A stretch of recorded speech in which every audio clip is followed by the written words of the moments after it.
Take my hand tonight. If I told you reasons why to leave your life.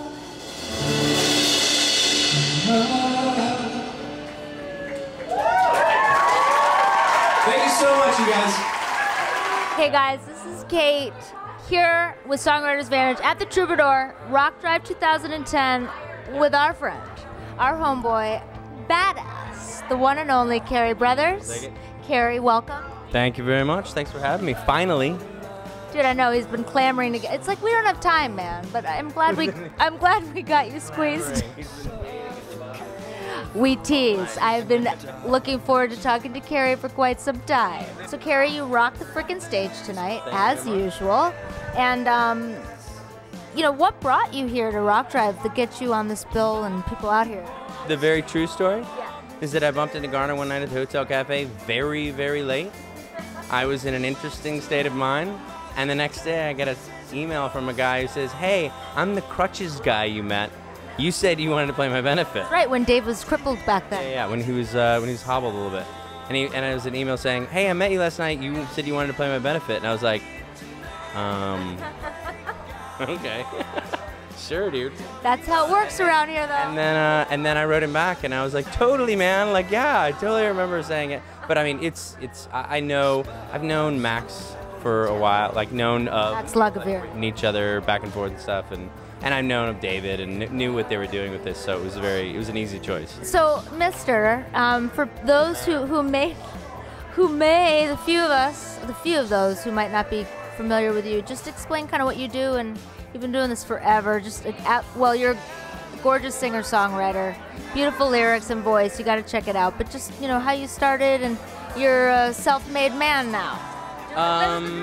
Yeah, I moved out to LA actually to work in film, and started a production company, and had an office, and had an assistant, and I was making movies, and I was like, "Hey, Mom, Dad, I did it," and I hated it.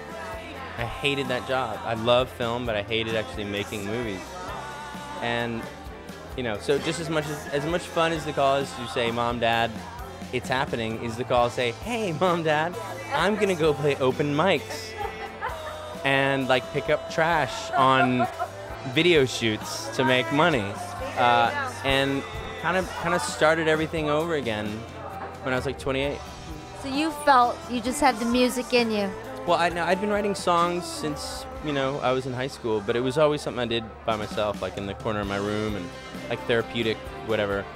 And one day I was like, you know what, I'm sick of helping all these very creative people realize their dreams and not doing it for myself. And so I kind of shut all that stuff down and started my life all over. And when I think about it now, like, I was insane. But it worked out. But luckily you're talented enough that perhaps it would work. Yeah, it worked out good enough. Good enough. I have a feeling you kind of knew you were headed in the right direction. Well, it's just, you know, it's funny when, you know, so many times I get like young writers and singers and stuff saying, you know, how, do you have any advice? And my only advice is, do not do this unless you absolutely have to do this. It's not a safe choice. It's not an easy choice. It's just something you do because there's nothing else. Like, if I weren't here right now, I'd like to think that I would be doing everything I could to beg, borrow, and steal to make music for a living. But through a set of circumstances, I got lucky, you know, and there was a lot of work involved to find that luck, but. And some good songwriting in there, too. Yeah. I'll take it. But that's true. I mean, if you have that, then you put the hard work behind it and the dedication, because especially nowadays, I mean, come on, the competition is ridiculous. Well, the competition, and just, I'm not even sure if people are going to be buying music 5 years from now.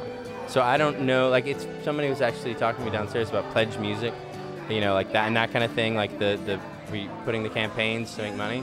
And right now, something like that doesn't feel comfortable for me now. But 4 years ago, when the first person I ever knew to do Twitter was Sarah Bareilles, and Sarah was like, God bless her. Thing, and I was like, that is the stupidest thing I've ever heard in my life, and now I'm doing it all the time. So I realized that the industry and music is changing, and things fall in your lap that you just have to do. So maybe 5 years from now, that'll be how everybody makes music, is self-funding records through fans. I mean, that's true because it is kind of on the other end of things, a whole new world for the artists out there. Right? No, I mean, nobody's buying music. It's tough.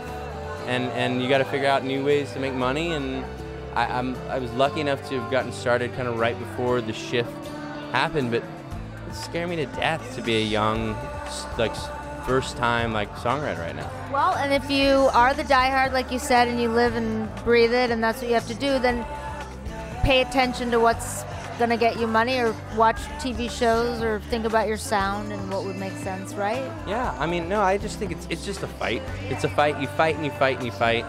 You find a group of people. I was lucky enough to find the Hotel Cafe team. That's like my community of people. Like, you know, that changed everything for me.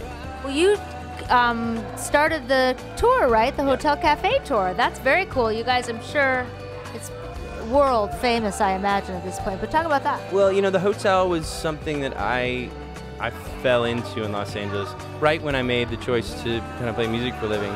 It's been all these crappy open mics and just the worst shit in the world. And going and going and going. And then I went and saw a guy named Cary play at the Hotel Cafe one night, and walked up to him afterwards like, that was incredible. I need to play here. How do I do that? And he asked me to play an open mic thing they were doing a couple weeks later, and then I played that, and then he asked me to open for him. And I never left.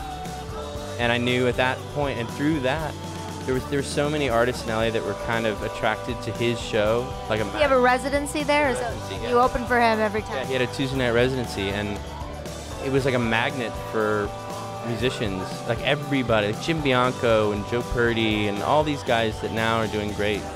We all kind of met just at the bar, you know, and somebody you'd be talking to at the bar 3 weeks later, you'd be on a bill with them, and you'd be like, I know that dude. And so it was friendship first, rather than, still feels that way. That's how it is. It was like, what I hate is people who are just, I don't know, who develop relationships for the sake of their own success.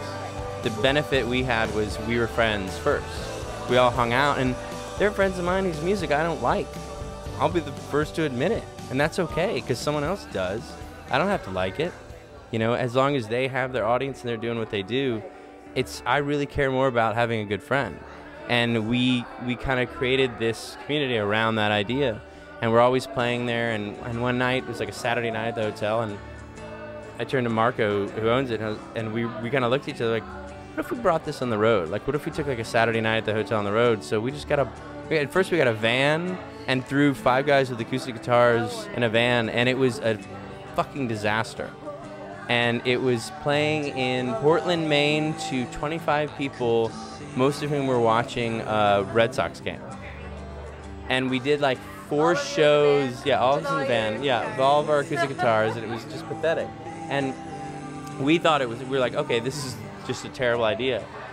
Now I look back on that, and because once we hit, it was like we did this run down the coast, and once we hit New York, it was a sold-out show in New York. You had the buzz going. And by the time we hit New York, something was happening, and then that kicked it off. And since then, like the craziest people like Imogen Heap and Butch Walker and Brellis and Ingrid Michaelson and Josh Radin, like so many people have come on board, like hopped on and off the bus. And it feels like being at the Hotel Cafe, but you're on a bus going across the country. It's on the road, baby. The party element of the road, or the friend element, you know. It's like we're all just hanging on a bus together, and we hop off, play a show, hop back on the bus, and smell, and we're all stinky, and we love each other. It's great. And it sounds so glamorous to us. I remember when this was going on. It's like, ooh, the Hotel Cafe tour. That's what I love about it. It's just, you know, we're just doing it. And that's the point, guys. That's what he's saying. You just have to be willing to do it and make it happen and believe in it and have the good friends there. And come up with random ideas like that. Like if we that night hadn't said, let's try this little weird thing, then that tour wouldn't happen. And that tour, the thing I like about that tour is the tour benefits because of the people who played at the hotel had success, because they bring crowds. And it also benefits the young performers, which is the thing I like. I like being able to look at a kid who's plays at the Hotel Cafe for 100 people, or not even 100 people, like 25 people on a Tuesday night, and everyone in the room is blown away. but this kid doesn't, no one gets to really hear them, and call them up and be like, hey man, you want to go out for 2 weeks on a tour bus with all these people? And every time that's happened, that person has gotten a bump, has gotten help, and it's totally altruistic. I mean, it's like, why not? It's you're benefiting someone else, but at the same time, I mean, I get to see that person play every night. So That's sweet. Aww. But I'm not kidding. It's like I'm so living in Los Angeles as long as I have. I'm sick of the business element of all this. And at this point, I want to live a good life with people I care about. And having put this tour together, I help. Part of it is being able to go and do that. I don't forget who said it. Somebody said, like, you know, a good adulthood is doing for a living what you loved as a child. You know, and it's true. Like when I was listening to Stone Roses records and jumping off glass tables when I was 12 years old, now I get to play in that world. So on that note, fresh off your little tour with Miss Sarah Bareilles, correct? How'd that go? That was amazing. It was very similar to kind of the Hotel Cafe thing, because Sarah B had come out and done a couple of those tours with us, so she knew that energy, and I think she always loved doing that, and she's doing well enough now, obviously, and #1 records and Grammys and all that she can call the shots. So she got to put a record together she got to put a tour together that she really bring friends out, bring music she wanted to hear, and there were nights on that tour where I was like, everyone on stage, if they weren't here, would be hanging out together in LA. I mean, you can go there, you make friends, and Absolutely. Organically it happens. It's really unlike anything else in LA. And the other great, for me, the great thing is when I get off the road, I know I can go to the hotel any night, and any friend of mine that's in town and not on the road, like, oh my God, how was your tour? How's your tour? And it's nice having a clubhouse. Congratulations, your placements. You just had a recent placement on Grey's Anatomy. Tell me the song. Belong, yeah. And that happened through. Do you do your own licensing, or what's that? I have a weird thing with that. When I had the first kind of big success I had was the Garden State soundtrack, when I had the song, and through that, music supervisors started to call me and say, hey, we want to meet, let's go to lunch, and let's do official whatever. And instead of going to lunch with them or going to dinner with them, I would bring them to the Hotel Cafe and introduce and watch my friends play shows. And they would watch friends of mine play and be like, hey, I want to hear his music, get that CD. And so it's, my whole thing with the community idea is that when one person wins, one person wins and you're part of a community, everybody wins.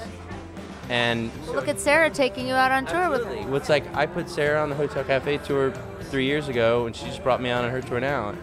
Careers are gonna rise and fall, and if you're egotistical enough to shut out the people around you because you're having some success, then you're a fucking asshole. You heard it here, guys. We can quote you on that. Well, no, I mean I've seen, my whole thing is when I watch people find success and fuck everyone along the way, eventually you're gonna fall, and when you do, no one's gonna be there to catch you. And I want to do this for the rest of my life. I don't want to do this for 5 years and make a bunch of money and leave. Like, this is what I do. And you can do it for the rest of your life. Well, hopefully, we'll see. But I mean, look at Cary, even, Cary Jules. Like, that's kind of inspiring. His way to do it. And he's so great, and people don't care if he's not 21 years old. And we're plotting Hotel Cafe tour next year right now. I was gonna ask, I'm sure that's cooking in there somewhere. And there are a lot of really stupidly talented people that, well, then we're have some fun on the road together. We're lucky to have you. You guys get to know this man. Come hang out, buy him a drink at Hotel Cafe. I mean, he's telling you right now how to stalk him. So there you go. The rest is up to you. Wait, I was joking. Hang on at Largo. He'll have a bouncer at the door, but it's okay. Maybe we'll let a few people in. But honey, no hugs. You're just, oh my goodness. You've warmed our hearts, Cary. I'm inspired by you. I thought this was gonna be all shit talking you guys. Dude, no, man, no.